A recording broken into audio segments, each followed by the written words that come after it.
05 2025-ci il model, probeksiyam 50.000 də.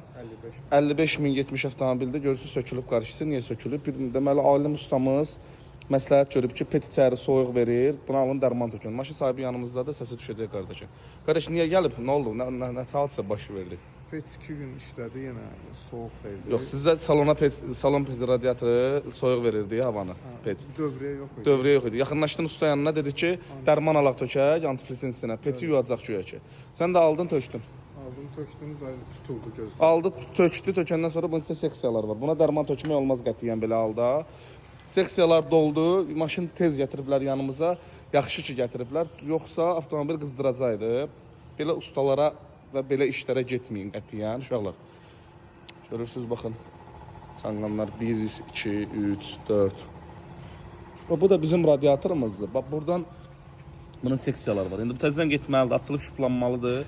Nə qədər tökürsənsə, yenə də təmizə çıxmır ki, çıxmır. Axı 4-cü, 5-ci dəfədir. Bax, biz bunu yuyuruq, çıxmır. Bax, belə işlərə getməyin ki, qardaş. Sonra belə ustalarda qalacaqsınız, problem olacaq. Sizin petdə, salonda əgər hər hansısa bir problem varsa, siz nə etməlisiniz? Yaxınlaşmalısınız birbaşa işini bilən ustaya, servislərin özünə problemlər aradan qalxsın. Yoxsa dərman tök sistemi yoxdur. Tembol bu maşınlarla elə zarafat eləmək olmaz.